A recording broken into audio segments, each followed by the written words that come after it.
नमस्कार, कंज्यूमर अड्डा में आपका स्वागत है और आज हम बात करने वाले हैं अगले साल के हायरिंग सेंटिमेंट की। जो इंडिया स्किल्स रिपोर्ट 2026 आई है, ये 13वां एडिशन है इस रिपोर्ट का। तो कंसिस्टेंटली लगातार ये लोग काम कर रहे हैं। जो रिपोर्ट इन्होंने 2026 की दी है वो अच्छी तस्वीर एक पेश करती है। हालांकि ध्यान में रखिए कि ये रिपोर्ट रिफ्लेक्ट करती है जो रेगुलराइज ऑर्गेनाइज सेक्टर है, जो हमारी इकोनॉमी का मेन सेक्टर है उसको। और ये लोग कह रहे हैं कि जो एम्प्लॉयबिलिटी है, मतलब नौकरी देने योग्य जो लोग होते थे, उसकी स्थिति में अच्छी सुधार देखने को मिल रही। 54% से 56% हो गया है एम्प्लॉयबिलिटी। तो ज़्यादा लोग इस लायक हैं कि नौकरी दिया जा सके। और महिलाओं में ये और भी बढ़िया, अभी तक का रिकॉर्ड है 54% एम्प्लॉयबिलिटी है।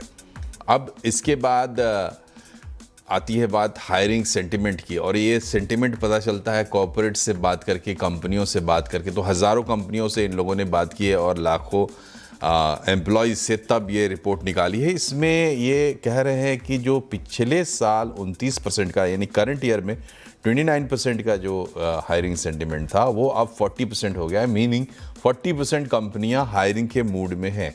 तो बेहतर होना चाहिए, ऐसी उम्मीद है।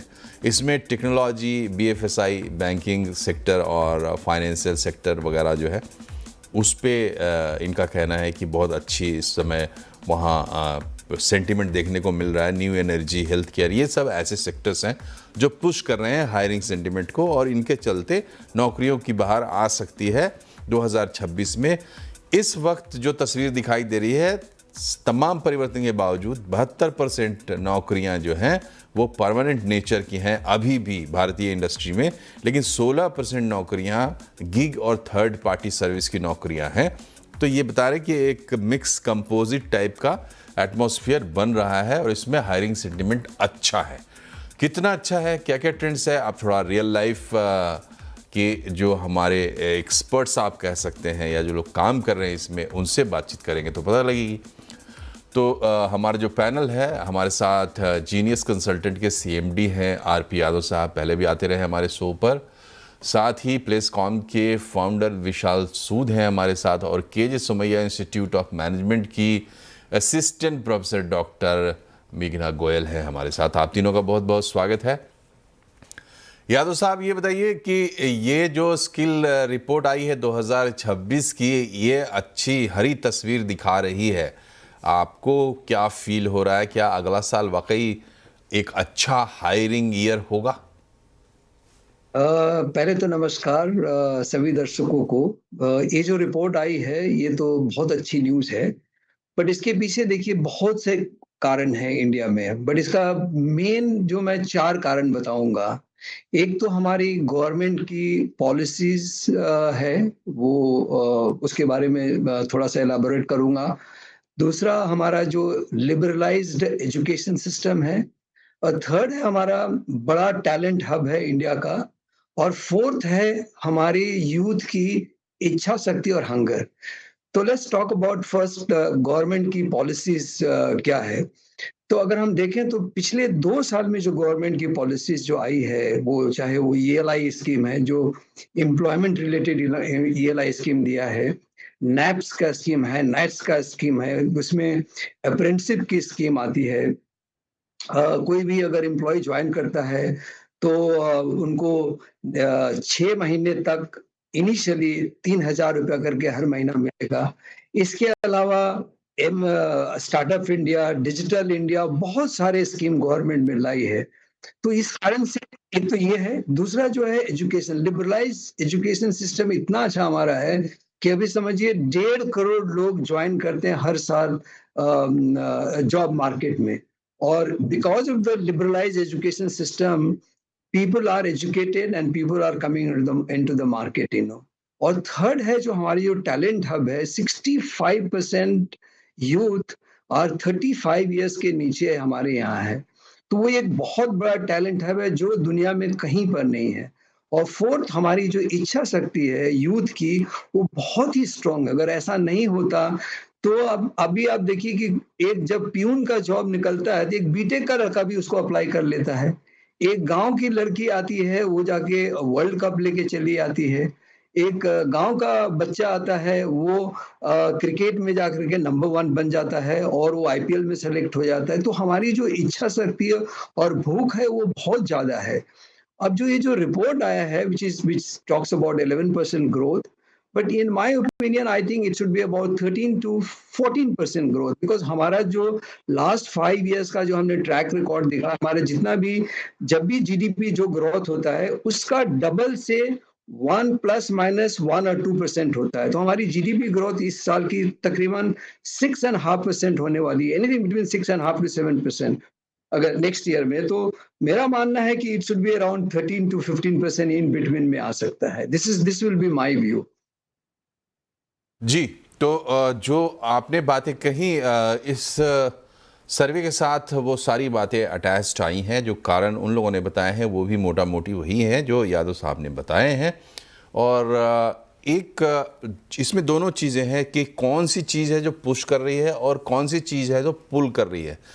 तो टारगेट ये है कि 2030 तक कम से कम भारत दुनिया का टैलेंट हब बने और एआई इसमें ड्राइवर बने। तो विशाल जी, ये बताइए कि इस वक्त जो सिनारियो है 2026 की जो तस्वीर दिखाई दे रही है, कौन से ऐसे स्किल्स हैं, कौन से ऐसे फील्ड्स हैं, कौन से ऐसे टैलेंट्स हैं जिनकी वजह से ये सुधार हो रहा है और फर्दर आगे और हो सकता है? नमस्कार सबको, आपके दर्शकों को भी। मनोज जी, आई थिंक आपने बिल्कुल, हमेशा एक पुल और पुश फैक्टर रहता है। आज फॉर्चुनेटली जो पुश फैक्टर है जो ग्रोथ का, वो स्ट्रॉन्गर है। और जैसे अभी सर ने भी बताया कि हमारी जो जीडीपी ग्रोथ है that is at a very good rate. और इसीलिए जो एक कॉशियस ऑप्टिमिज्म तो हमारे देश में हमेशा थी। हम पिछले 2-3 साल से हम number 1 largest fastest growing economy थे बड़ी इकोनॉमीज में। तो उसके कारण एक कॉशियस ऑप्टिमिज्म थी। अब वो cautious optimism basically is converted into ground, एक रियल इंपैक्ट उसका आ रहा है, जिसकी वजह से ये ग्रोथ, अब जो सेंटीमेंट है पॉजिटिवली 11% कंपनीज ने बोला दे वांट टू हायर। अब इसके अंदर जो स्ट्रॉन्ग पुल फैक्टर्स वो ये हैं। अभी आपने न्यूज सुनी होगी, थोड़े हफ्ते पुरानी बात है, गूगल ने विशाखापट्टनम में $15 बिलियन की इन्वेस्टमेंट अनाउंस की है। अब Visakhapatnam is a tyre 2 city, it is not a typical metro town जो हमारे यहाँ पे होता था। तो इस सर्वे में भी यही आया कि टायर 2 और टायर 3 सिटीज में इन्वेस्टमेंट हो रही है। इससे क्या पता चलता है कि ये जो हायरिंग हो रही है ये बेसिकली जस्ट कोई शॉर्ट टर्म इंपैक्ट के लिए नहीं हो रही, नए लॉन्ग टर्म डिसीजन के साथ हो रही है। दूसरा, अगर आप इस सर्वे को ध्यान से देखें, इसमें आया कि मिड लेवल और सीनियर लेवल हायरिंग पे बहुत ज्यादा फोकस है। इट मींस कि अगेन कोई शॉर्ट टर्म, कुछ जैसे कोई शॉर्ट टर्म प्रोजेक्ट आ जाते हैं उसके परस्पेक्टिव से हायरिंग नहीं है। सेकेंडली, इसके अंदर जो हेडविंड्स हैं, जो इसके अंदर रिस्क है कि भाई ये सेंटीमेंट कल को ट्रांसलेट अगर नहीं हो पाया एक्चुअल हायरिंग में, उसके रीजन हो सकते हैं जो इस वक्त हमारी दुनिया में एक अनसर्टेनिटी है, जियोपॉलिटिकल अनसर्टेनिटी है। रशिया और यूक्रेन की वॉर है, इंडिया और पाकिस्तान के जो विवाद है, मिडल ईस्ट में जो चीजें चल रही हैं, जो वेनेजुएला में चीजें चल रही हैं, जो लॉजिस्टिक रिस्क हैं इस वक्त सप्लाई चेन्स के, वही है सर्टन हेडविंड्स जो इस ग्रोथ को रोक सकते हैं। अगर इंडिया ने अपने आप को, जो अभी तक इंडिया बहुत स्मार्टली करता है, अगर हमने अपने आप को जियोपॉलिटिकल रिस्क से इंसुलेट करके रखा, तो हम, जैसा सर एस्टिमेट कर रहे थे, कि ये 13-14% से भी ज्यादा हायरिंग हो सकती है। अब जो सेक्टर सबसे ज्यादा हायरिंग हो रही है, बीएफएसआई, क्योंकि जैसे जैसे फाइनेंशियल इंक्लूजन हो रही है, बैंक्स की ब्रांचेस और खुल रही हैं, फाइनेंशियल प्रोडक्ट्स आ रहे हैं जिसको बेचने के लिए आपको टीम्स चाहिए। दूसरा, टेक्नोलॉजी में नए लेवल की डिजिटाइजेशन हो रही है, एआई, मशीन लर्निंग, इसके ऊपर मेजर हायरिंग हो रही है। तो ये ऐसे फील्ड है जिसमें लोगों को अपने आप को रीस्किल करने की जरूरत है और अपने आप को उसमें थोड़ा सा अपने आप को बेटर करने की जरूरत है। अब तीसरी चीज जो इसके अंदर इंपॉर्टेंट जो चीज आ रही है, वो चीज आ रही है इन टर्म्स ऑफ लॉजिस्टिक्स। जैसे जैसे एक सेकंड टायर और थर्ड टायर टाउन्स के अंदर एक्सपेंशन हो रही है, कंजम्पशन बढ़ रही है, जैसे वहां पे जॉब्स मिलेंगी तो कंजम्पशन भी बढ़ेगी। तो लॉजिस्टिक सेक्टर्स में, कोर सेक्टर्स के अंदर आपको जॉब्स ज्यादा आपको देखने को मिलेंगी। तो इस पर्सपेक्टिव से मेरे को ये लगता है कि ब्लू कॉलर रोल्स और एआई रिलेटेड रोल्स पे लोगों को अपने रीस्किलिंग करने की जरूरत है, जिससे वो ये जो अपकमिंग जो पॉजिटिविटी है उसका बेनिफिट ले पाए। और अगेन, जैसा आपके मैं अलोंग में जैसे पढ़ रहा था कि आज की डेट में 70% हायरिंग एआई के थ्रू हो रही है। तो हमारे जो दर्शक हैं, मैं उनको ये बताना चाहूंगा कि आज आप जब कोई इंटरव्यू लेने जाएंगे तो सबसे पहला आपका जो गेटकीपर होगा वो कोई ह्यूमन नहीं होगा। आपकी सबसे पहली इंटरव्यू शायद कोई एआई लेगा, और अगर एआई को इंटरव्यू देनी है तो आपको अपने आप को उस तरीके से ढालना पड़ेगा। हम जब जॉब के लिए जाते थे पहले, तो हमारे लिए होता था कि एक अच्छा हैंडशेक कैसे करना है, हमने आई कांटेक्ट कैसे बनाना है। पर आज की डेट में जो भी लोग नई तरीके की जॉब लेंगे, और सबसे ज्यादा जो इंटरवेंशन एआई की और हायरिंग में, क्योंकि हम हायरिंग की बात कर रहे हैं, जॉब्स की बात कर रहे हैं, तो मेरे को लगता है कि आज की डेट में हर एप्लीकेंट को, चाहे वो फ्रेशर हो चाहे वो एक्सपीरियंस्ड हो, उसको अपनी भाषा में अपनी अपनी जो डिजिटल फ्लुएंसी चेंज करने की जरूरत है। अपना सीवी भी बनाना है तो इस तरीके से बनाना है कि पहला बार उसका सीवी, आज की डेट में 75% सीवी कोई ह्यूमन नहीं देखता, उसको एक मशीन देखती है, उसको एक लॉजिक देखता है। तो हमें अपने आप अपने सीवी को भी लॉजिक रेडी रखना है। तो ये चीजें, क्योंकि हमारे पैनल पे from a very premium institute, faculty member is also sitting, तो I am sure they are teaching their students की अपने सीवीज को कैसे एटीएस रेडी करना है। मेरे को बस एक रिस्क इसमें नजर आया इस पूरे एनालिसिस में, कि फ्रेशर जॉब्स कम हो रही है, mid level senior level hiring, जो एक बेसिकली लॉन्ग टर्म सेंटीमेंट दिखाता है कि भाई people want to hire for the long term, कोई शॉर्ट टर्म प्रोजेक्ट के लिए नहीं हायर कर रहे। पर इससे एक चीज जो जिसका भय मेरे को हो रहा है, कि जो नए फ्रेशर आ रहे हैं, और in fact last year top 5 companies ने फ्रेशर हायरिंग 50% रिड्यूस की थी। तो मेरे को ये लगता है कि कॉलेजेस के ऊपर अब ये जिम्मेदारी है कि वो पहले दिन ही बच्चे को इतना रेडी बनाए, उनकी ऐसी ट्रेनिंग करें कि वो पहले दिन डिप्लॉय हो पाए। ठीक बात है। ऑफ कोर्स जब चेंजेस होते हैं तो उसके हिसाब से अडॉप्ट भी करना पड़ता है। मेघना जी, ये बताइए, इसमें जो अंडरलाइंग फैक्टर है, एक तो कि इंडस्ट्री चेंज हो रही बहुत फास्ट, और लेकिन हम चूंकि अपने एजुकेशन सिस्टम को उससे जोड़ने में कामयाब हो पा रहे हैं, इसलिए ये तस्वीर इतनी अच्छी दिखाई दे रही है। तो एक तो ये है कि हायर स्टडीज़ के लेवल पे शायद इंटीग्रेशन ज़्यादा है, थोड़ा उसको और नीचे की तरफ सरकाने की ज़रूरत है। क्या आप लोग एकेडमी में क्या महसूस करें, किस तरह के चेंजेस देखने को मिल रही है एम्प्लॉयबिलिटी के हिसाब से? Thank you Manoj ji. Actually अगर हम देखें एम्प्लॉयबिलिटी के हिसाब से, तो डेफिनेटली इंडस्ट्री के एक्सपेक्टेशंस काफी ज्यादा हैं, और वो चाहते हैं कि जो स्टूडेंट है वो इंडस्ट्री रेडी हो। Means apart from the traditional करिकुला जो हम ऑलरेडी उनको ऑफर करते थे, और जो फंडामेंटल्स हैं, उसके अलावा जो टेक्नोलॉजी है, the way AI is coming, machine learning है, डिजिटलाइजेशन है, उसके ऊपर जो स्टूडेंट्स हैं वो प्रॉपरली ट्रेंड हो और इंडस्ट्री रेडी हो। इसमें 2 चीजें बहुत इंपॉर्टेंट है। One is the technical competency, and the second one is basically the behavioural competency. तो हायर एजुकेशन की जहां तक सवाल है, आई एम श्योर कि बहुत प्रीमियर इंस्टीट्यूशंस हैं और बाकी हायर एजुकेशनल इंस्टीट्यूशंस हैं, वो जरूर इस तरफ फोकस कर रहे हैं कि हम टेक्निकल कॉम्पिटेंसी और बिहेवियरल, बिकॉज जो स्किल्स हैं, जैसे फॉर एग्जांपल डिजिटलाइजेशन स्किल्स है, एआई एमएल स्किल्स है, राइट, हमको प्रोडक्ट डिजाइनिंग सॉफ्टवेयर इंजीनियर्स चाहिए, इन सब के ऊपर हम काम कर रहे हैं। But apart from that there are also behavioural competencies, जैसे ऑलरेडी मेरे दूसरे पैनलिस्ट बोल रहे थे। तो हमको जरूरत है कि सॉफ्ट स्किल्स, बिहेवियरल स्किल्स, जैसे कि प्रॉब्लम सॉल्विंग है, how do we deal with that, collaboration है, एथिकल डिसीजन मेकिंग है। तो ये सारी भी चीजें हैं जिसके ऊपर ध्यान देने की जरूरत है, एंड कहीं ना कहीं उसको करिकुलम में इम्बाइब करने की जरूरत है। अब आपने पूछा कि हायर एजुकेशन तो कर रहे हैं, but what about other maybe under graduation programmes, उनमें क्या हो रहा है? तो मुझे लगता है कि डेफिनेटली उनको भी ये सब चीजें इम्बाइब करने की जरूरत है। ऑलरेडी गवर्नमेंट ऑफ इंडिया के बहुत सारे इनिशिएटिव्स हैं, जैसे अगर हम टेक्निकल एजुकेशन में देखें तो वहां पर प्रोजेक्ट प्रैक्टिस है, plus there is AI and climate cells, जहां पर की टेक्निकल मॉडर्नाइजेशन और एजुकेशन के ऊपर ध्यान दे रही है सरकार। तो आई थिंक कहीं ना कहीं जो एजुकेशनल इंस्टीट्यूशंस हैं, उनको ये देखना है कि what are the current initiatives and programmes that government is offering. तो वो एक बहुत इंपॉर्टेंट पिलर है। And apart from that, industry is a very important pillar, कि जहां पर उनको इंडस्ट्री को कोलैबोरेट करना, उनको इन्वॉल्व करना, right from the hiring process till the time placement happens, वहां पर टोटली उनको इन्वॉल्व करना, जिससे ये पता चले कि इंडस्ट्री में क्या चल रहा है, what are the competencies required. जो हम इंटरव्यू की बात कर रहे हैं, जो उसका क्या डिजाइन है, क्या वो पूछते हैं, और बेसिकली क्या प्रिपेयर्डनेस वो चाहते हैं। तो वो अंडर लेवल पे और पोस्ट ग्रेजुएट लेवल दोनों लेवल पे उस चीज की बहुत जरूरत है। तो आई थिंक अभी इंडिया जो है वो ऐसे जंक्चर पे है जहां हम स्केल की बात करते हैं, जहां हम स्किल की बात कर रहे हैं, जहां हम टेक्नोलॉजी की बात कर रहे हैं। तो वो एक इंटरसेक्शन है, स्किल एंड टेक्नोलॉजी।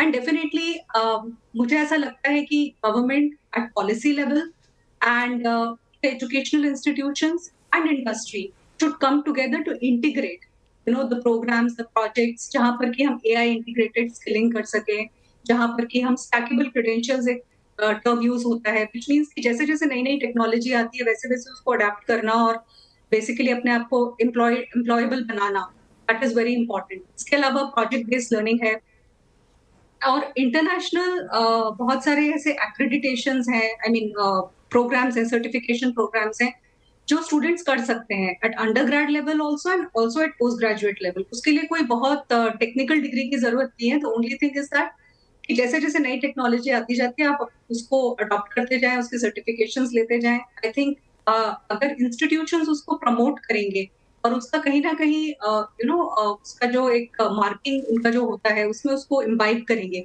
तो आई एम श्योर जो यूथ होगा that will be industry ready और उसका जो एम्प्लॉयबिलिटी है that is definitely going to increase. चलिए, तो ये हमने बातचीत की जो प्राइमरीली इस रिपोर्ट को फोकस में रख के जो 2026 के हायरिंग सेंटिमेंट्स की बात करती है और पॉजिटिव बताती है। लेकिन कोई भी रिपोर्ट जो है वो एक रिप्रेजेंटेटिव होती है, पूरी बड़ी पिक्चर जो होती है उससे बड़ी होती है। और लेकिन ये चीज़ तय करती है कि आगे का रास्ता क्या होगा। तो जो इकोनॉमी के वो सेक्टर्स जो थोड़ा दूर हैं कोर से, वो भी इसके साथ इंटीग्रेट करते हैं। कैसे करते हैं इस पर भी हम बातचीत करेंगे। और दूसरी एक जो चिंता जताई, जो पिछले साल हमने देखा भी था कि फ्रेशर्स की हायरिंग में कमी आई, कुछ लोगों ने हायरिंग करके फिर उनको ऑन बोर्ड नहीं किया, इस तरीके की चीज़ें हुई थी। उस ब्रेक के बाद एक बार फिर से आपका स्वागत है। इस बार हम कंज्यूमर अड्डा में बात कर रहे हैं 2026 के हायरिंग सेंटिमेंट्स की, जो बेहतर दिख रही है कम से कम 2025 सीज़न के तुलना में। और इसमें ख़ास बात यह है कि जो इंडिया स्किल रिपोर्ट आई है 2026 की, उसमें एम्प्लॉयबिलिटी बढ़ी हुई दिखाई दे रही है। महिलाओं की एम्प्लॉयबिलिटी रिकॉर्ड स्तर पर दिख रही है 54%। और जो चीज़ें बदल रही हैं उसको ऐसा लग रहा है जैसे भारत में इंडस्ट्री अडॉप्ट कर रही है, हमारे एजुकेशनल इंस्टीट्यूट्स अडॉप्ट कर रहे हैं, उसका नतीजा हमें देखने को मिल रहा है। फिर भी हमारे पास कुछ ऐसी चीज़ें हैं जिसमें हमें गौर करने की ज़रूरत है, खास करके पिछले सीज़न का जो सबक है। यादव साहब, पिछले सीज़न हमने देखा फ्रेशर्स वाला जो ये था, क्या प्रॉब्लम है वहाँ और उसका सल्यूशन तो निकालना पड़ेगा, क्योंकि जो हमारी वर्कफोर्स में नए लोग जा रहे हैं उनको निराश नहीं होना चाहिए। इसमें देखिए दो कॉन्टेक्स्ट है। एक तो है आईटी रिलेटेड, तो आईटी रिलेटेड जो फ्रेशर्स जो ज्वाइन करते थे, बीटेक या इंजीनियर्स या फिर एमसीए पढ़े हुए लड़के लोग, इनके रिक्रूटमेंट फ्रेशर्स का डेफिनेटली कम हुए हैं। Company like TCS, Infosys, HCL, they have brought down the और दूसरा ये भी एक कारण था कि आर्टिफिशियल इंटेलिजेंस आने के बाद में जो फ्रेशर्स को लिया जाता था रूटीन वर्क के लिए, उसमें डेफिनेटली कमी आई है। बट अगर हम अदर कॉन्टेक्स्ट में देखें, जैसे हम अगर बीएफएसआई को देखें या लॉजिस्टिक को देखें या ई कॉमर्स को देखें, जहां पर फर्स्ट माइल, मिड माइल और लास्ट माइल की जो लड़के की जरूरत होती है, वहां पर काफी मारामारी रही है। हम लोग ही करीब 1500 लोगों को रिक्रूट करते हैं हर महीने में, और believe me, we have always struggle to get the people for logistic, for BFSI, for retail market के लिए। अब देखिए, इसका एक ही आई थिंक कई उपाय है। एक तो है स्किलिंग, क्योंकि आर्टिफिशियल इंटेलिजेंस आने के बाद में फॉर्चुनेटली जो इंडियन आईटी कंपनी जो थी, जो completely, not completely, I think 60% they were dependent more on the Europe and the American market.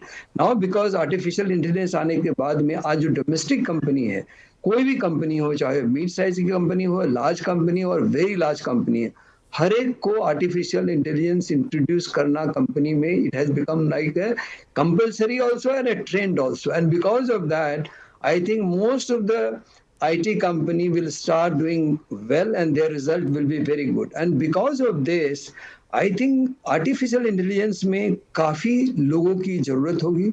तो यहाँ पर जो सबसे बड़ा योगदान करेगा स्किलिंग एंड रीस्किलिंग। जो लड़के अभी जो पढ़ करके आएंगे ग्रेजुएट या इंजीनियर्स, वो स्किल्ड होके आना है फॉर आर्टिफिशियल इंटेलिजेंस, और जो लोग ऑलरेडी हैं उनको रीस्किल करना है आर्टिफिशियल। अगर ये हम करते हैं तो this could be the panacea for getting the job for the freshers. ये बताइए विशाल जी कि आपने देखा होगा, अब इस रिपोर्ट में भी दिख रहा है कि हमारी इकोनॉमी चेंज कर रही, कामकाज का तरीका चेंज कर रहा है, गिग का प्रोपोर्शन बढ़ रहा है, थर्ड पार्टी जॉब्स जो करवाते थे उसका प्रोपोर्शन। तो हम जो हमारी सोच है नौकरी को लेकर, हम ऐसा समझते हैं कि हमें एक नौकरी मिलेगी, फिर हम उसे वहाँ पर वर्षों तक काम करेंगे, ज़रूरत पड़ी तो एक आध बार चेंज करेंगे, इस तरीके की सोच लोगों के मन में है।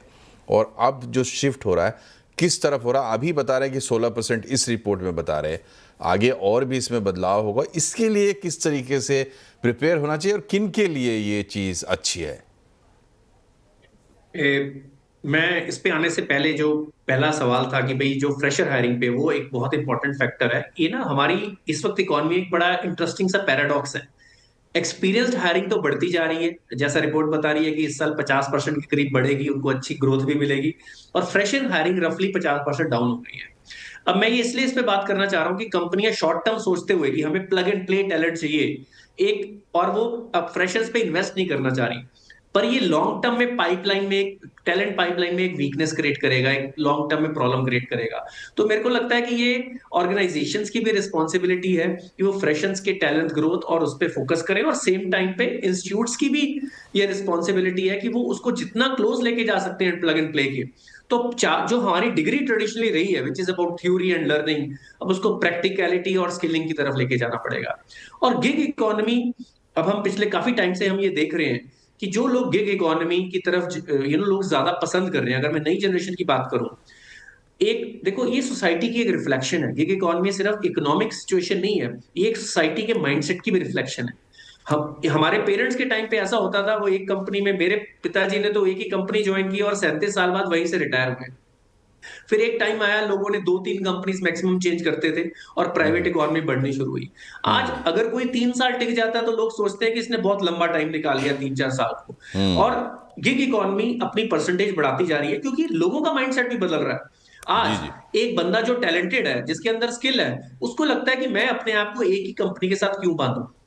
और दूसरी तरफ कंपनी को भी लगता है कि मेरी लॉन्ग टर्म लायबिलिटीज नहीं बचती हैं अगर मैं गिग इकोनॉमी हूं, मेरा काम हो रहा है तो मैं उसके बेसिस पे पे करूंगा। चलिए, तो इसकी तरफ हम लोग बढ़ रहे हैं। एक चूंकि समय समाप्त हो रहा है, एक छोटा सा कमेंट मेघना जी से भी ले लेते हैं। आप स्टूडेंट से आप लोग डील करते हैं, जो फ्रेशर्स जाने वाले हैं इस वक्त, उनके लिए क्या मैसेज है आपके पास मेघना जी? जो फ्रेशर्स जाने वाले हैं उनको ये रियलिटीज को फर्स्ट ऑफ ऑल एक्सेप्ट करना पड़ेगा। जो मार्केट रियलिटीज हैं, जो भी यादव जी कह रहे थे, सूद जी कह रहे थे कि हम लॉन्ग टर्म एम्प्लॉयबिलिटी की एक जॉब में जाएंगे और हमेशा वहीं रहेंगे, प्रॉबेबली अब हम ऐसा एक्सपेक्ट नहीं कर सकते। और जैसा मैं पहले कह रही थी कि बहुत ज्यादा जरूरत है स्टैकेबल क्रेडेंशियल्स पर काम करने की, कि कौन सी नई टेक्नोलॉजीज हैं, क्या नई चीज आ रही है, कॉन्टिन्यूअस लर्निंग जो है उसके ऊपर ध्यान देने की जरूरत है। और हम कैसे अपने आप को इंडस्ट्री रेडी रख सकते हैं हमेशा, और कैसे हम ट्रेंड्स को मैनेज कर सकते हैं और सीख सकते हैं, ये बहुत जरूरी है। I think for anybody who is going to work in the market now, उनके लिए यही जरूरी है कि ऐसा नहीं कि डिग्री ओवर हो गई, now it is done. They are going to be lifelong learners. तो मैं यही कहना चाहूंगी जी। तो ये रिपोर्ट देखने के बाद और इस चर्चा में शामिल होने के बाद ऐसा लगता है जैसे कि एक तो कि पूरे वर्ल्ड इकोनॉमी के साथ आप कितने बेहतरीन तरीके से कनेक्ट करते हैं, और अगर कनेक्ट करते हैं तो आप भी अपने यहाँ इन्वेस्टमेंट करने में और एम्प्लॉयमेंट जनरेट करने में सक्सेसफुल होते हैं ना। उसमें वही लोग सक्सेसफुल हो सकते हैं जो प्लग एंड प्ले के मोड में हों, उसके लिए तैयार हों कि कंपनी आपको हायर करे और आपके साथ काम शुरू करे। इसी तरीके से जो इंस्टीट्यूट्स हैं उनको भी ऐसे बच्चे तैयार करने हैं और उन्हें भी पीछे से ऐसे बच्चे मिलने चाहिए। मतलब कि पूरे एजुकेशन सिस्टम में इस चीज़ को धीरे धीरे अडॉप्ट करने की ज़रूरत है। उसका समय आ गया है, हालांकि हम उस पर बहुत सारा काम कर रहे हैं, सरकार भी पॉलिसीज ऐसे ला रही है। आप तीनों का बहुत बहुत शुक्रिया हमसे जुड़ने के लिए। प्रोग्राम में फ़िलहाल इतना ही। नमस्कार।